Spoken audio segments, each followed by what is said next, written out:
Chapter 1 of The Secret Garden. Recording by Karen Savage. The Secret Garden by Eliza Hodgson Burnett. Chapter 1. There is no one left. When Mary Lennox was sent to Misselthwaite Manor to live with her uncle, everybody said she was the most disagreeable-looking child ever seen. It was true, too. She had a little thin face and a little thin body, thin light hair and a sour expression. Her hair was yellow, and her face was yellow because she had been born in India and had always been ill in one way or another. Her father had held a position under the English government, and had always been busy and ill himself, and her mother had been a great beauty who cared only to go to parties and amuse herself with gay people. She had not wanted a little girl at all, and when Mary was born she handed her over to the care of an ayah, who was made to understand that if she wished to please the Mem Sahib, she must keep the child out of sight as much as possible. So, when she was a sickly, fretful, ugly little baby, she was kept out of the way, and when she became a sickly, fretful, toddling thing, she was kept out of the way also. She never remembered seeing familiarly anything but the dark faces of her ayah and the other native servants, and as they always obeyed her and gave her her own way in everything, because the Mem Sahib would be angry if she was disturbed by her crying, by the time she was 6 years old she was as tyrannical and selfish a little pig as ever lived. The young English governess who came to teach her to read and write disliked her so much that she gave up her place in 3 months, and when other governesses came to try to fill it, they always went away in a shorter time than the first one. So if Mary had not chosen to really want to know how to read books, she would never have learned her letters at all. One frightfully hot morning, when she was about 9 years old, she awakened feeling very cross, and she became crosser still when she saw that the servant who stood by her bedside was not her ayah. "Why did you come?" she said to the strange woman. "I will not let you stay. Send my ayah to me." The woman looked frightened, but she only stammered that the ayah could not come, and when Mary threw herself into a passion and beat and kicked her, she looked only more frightened, and repeated that it was not possible for the ayah to come to Missy Sahib. There was something mysterious in the air that morning. Nothing was done in its regular order, and several of the native servants seemed missing, while those whom Mary saw slunk or hurried about with ashy and scared faces. But no one would tell her anything, and her ayah did not come. She was actually left alone as the morning went on, and at last she wandered out into the garden and began to play by herself under a tree near the veranda.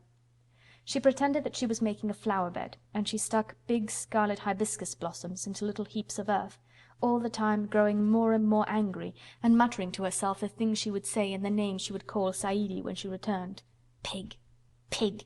Daughter of pigs!" she said, because to call a native a pig is the worst insult of all. She was grinding her teeth and saying this over and over again when she heard her mother come out on the veranda with someone. She was with a fair young man, and they stood talking together in low, strange voices. Mary knew the fair young man who looked like a boy. She had heard that he was a very young officer who had just come from England. The child stared at him, but she stared most at her mother. She always did this when she had a chance to see her, because the Mem Sahib, Mary used to call her that oftener than anything else, was such a tall, slim, pretty person, and wore such lovely clothes. Her hair was like curly silk, and she had a delicate little nose which seemed to be disdaining things, and she had large, laughing eyes. All her clothes were thin and floating, and Mary said they were full of lace. They looked fuller of lace than ever this morning, but her eyes were not laughing at all. They were large and scared, and lifted imploringly to the fair boy officer's face. "Is it so very bad? Oh, is it?" Mary heard her say. "Awfully," the young man answered in a trembling voice. "Awfully, Mrs. Lennox. You ought to have gone to the hills 2 weeks ago." The Mem Sahib wrung her hands. "Oh, I know I ought," she cried. "I only stayed to go to that silly dinner party. What a fool I was!" At that very moment such a loud sound of wailing broke out from the servants' quarters that she clutched the young man's arm, and Mary stood shivering from head to foot. The wailing grew wilder and wilder. "What is it? What is it?" Mrs. Lennox gasped. "Someone has died," answered the boy officer. "You did not say it had broken out among your servants." "I did not know," the Mem Sahib cried. "Come with me, come with me," and she turned and ran into the house. After that appalling things happened, and the mysteriousness of the morning was explained to Mary. The cholera had broken out in its most fatal form, and people were dying like flies. The ayah had been taken ill in the night, and it was because she had just died that the servants had wailed in the huts. Before the next day 3 other servants were dead, and others had run away in terror. There was panic on every side, and dying people in all the bungalows. During the confusion and bewilderment of the second day, Mary hid herself in the nursery and was forgotten by everyone. Nobody thought of her, nobody wanted her, and strange things happened of which she knew nothing. Mary alternately cried and slept through the hours. She only knew that people were ill, and that she heard mysterious and frightening sounds.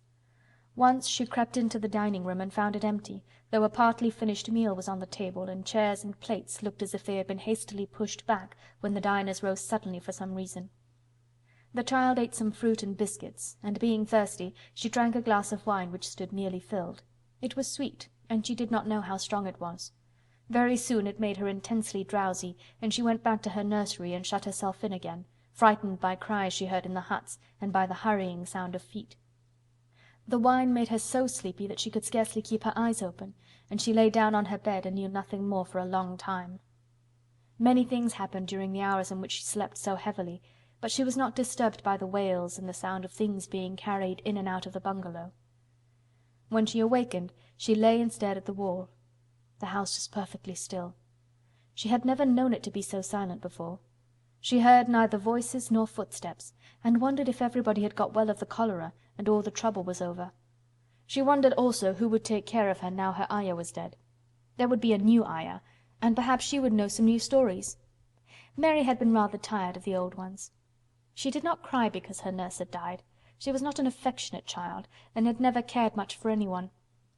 The noise and hurrying about and wailing over the cholera had frightened her, and she had been angry because no one seemed to remember that she was alive. Everyone was too panic-stricken to think of a little girl no one was fond of.